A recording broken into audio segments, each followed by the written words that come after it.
கர்த்தருடைய பரிசு நாமத்திற்கு ஸ்தோத்திரம் உண்டாவதாக. இன்றைய ஜீவ வார்த்தை நிகழ்ச்சியை கேட்டுக்கொண்டிருக்கும் அனைவரையும் கர்த்தருடைய பரிசு நாமத்தினால் வாழ்த்துகிறேன், ஆசீர்வதிக்கிறேன். இன்றைய தின தியானத்திற்கு தேவன் கொடுத்த வேத பகுதி அது 2 கொரிந்தியர் 4ஆம் அதிகாரம், அதில் 6ஆம் வசனம். 2 கொரிந்தியர் 4:6.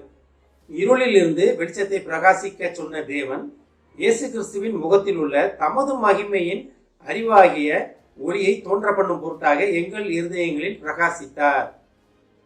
இன்றைய தினம் தேவ ஒளி நம்ம இருதயத்தில் பிரகாசிப்பதை உணர்வதற்காக, பிரகாசிப்பதற்காக தேவன் நம்மளை அழைக்கிறார். இது பவுலடிகளார் கொரிந்தியர் பட்டணத்து மக்களுக்கு எழுதுனது. தாங்க எப்படி தேவன் எங்களை எப்படி அவர்களை எடுத்துக்கொண்டார் அப்படின்னு, எப்படி மீட்டெடுத்தார் அப்படின்றது இது நமக்கும் தான். அப்ப நம்ம இருதயங்களில் தேவன் பிரகாசிக்கிறாரா? தேவ ஒளி, தேவனுடைய காரியங்கள் நம்ம இருதயத்தில் இருக்கிறதா? தேவ ஒளி நம்ம இருதயத்தில் கொழுந்து விட்டு எரிகிறதா? நம்ம பைபிளை படிக்கிறோம், இருதயம் கொழுந்து விட்டு எரியவில்லையா? இயேசு பேசும்போது அந்த எம்மாவூர் சீடர்கள் 2 பேர் சொல்றாங்க, இருதயம் கொழுந்து விட்டு எரியவில்லையா அப்படின்னு. அதுதான் பிரகாசிப்பது.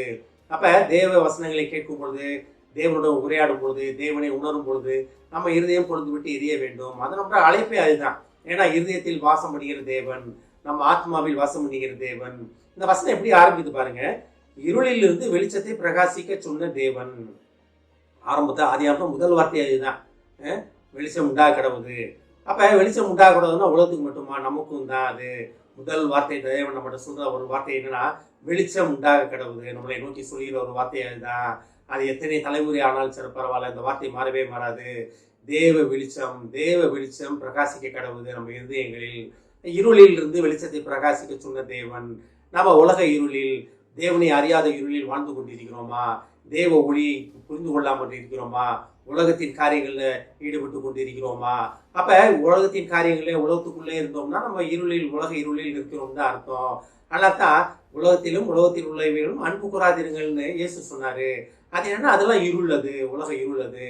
ஆனா தேவ வெளிச்சம் நம்ம மேல பிரகாசிக்கப்பட வேண்டும். நம்ம தேவ ஒளி பெற்றவர்களாக இருக்கிறோம். அதை நம்ம உணர மாட்டேங்கிறோம். அதனால தான் ஏசாயா தீர்க்கதரிசியில் அழகா சொல்றாரு 60, ஏசாயா 60ஆம் அதிகாரத்துல பார்க்கலாம், எழுப்பி பிரகாசி உன் ஒளி வந்தது. அப்ப ஒளி ஏற்கனவே நம்மகிட்ட உண்டு, தேவ ஒளி நம்மிடத்தில் உண்டு. அதை புரிந்து கொள்ளாதனால்தான் நம்ம இன்னும் இருளுக்குள்ள ஒளியை தேடி ஓடிக்கொண்டிருக்கிறவர்களாக காணப்படுகிறோம். நமக்கு அந்த உணரக்கூடிய ஆவி, உணர்வின் ஆவி நம்மகிட்ட இல்லாதனால்தான் அந்த போராட்டங்கள். அப்ப இருளில் இருந்து ஒளியை பிரகாசிக்க சொன்ன தேவன் இயேசு கிறிஸ்துவின் முகத்தில் உள்ள தமது மகிமையின் அறிவாகிய ஒளியை தோன்ற பண்ணும் பொருட்டாக. அப்ப இயேசு கிறிஸ்துவின் முகத்தில் உள்ள அதான் பாருங்க, இயேசு கிறிஸ்து முகத்தில் உள்ள தமது மகிமையின் ஒளியாகிய, யாரோட மகிமை? தேவனுடைய மகிமையின் ஒளி இயேசு கிறிஸ்து மேல இருந்தது. அது நம்மகிட்டையும் வேணும். இது வழி வழியாக வர்றது.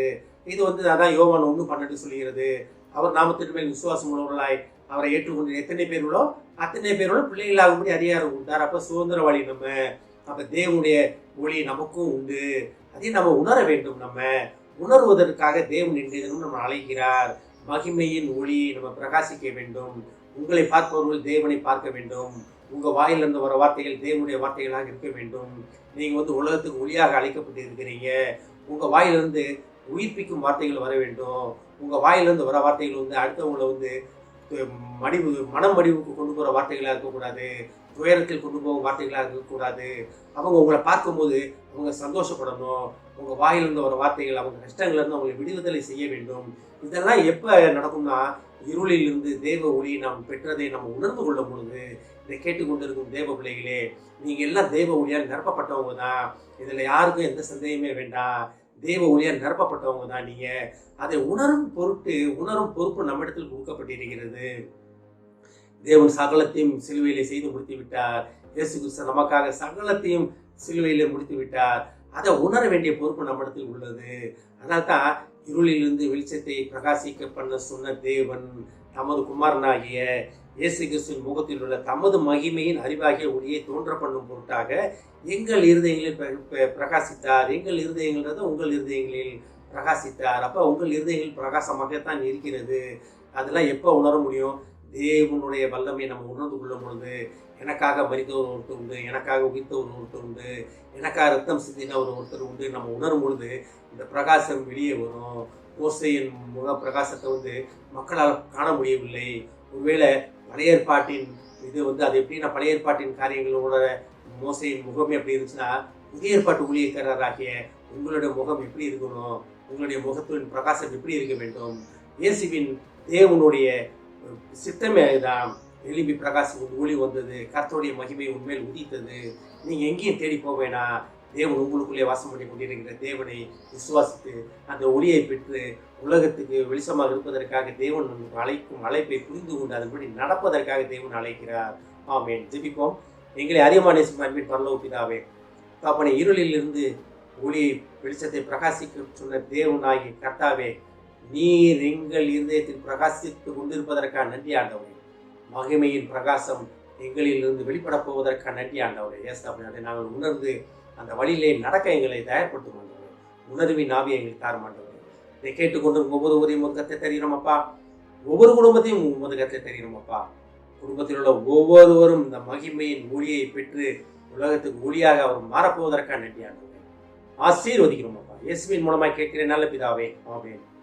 கர்த்தர் உங்களை ஆசீர்வதிப்பாராக.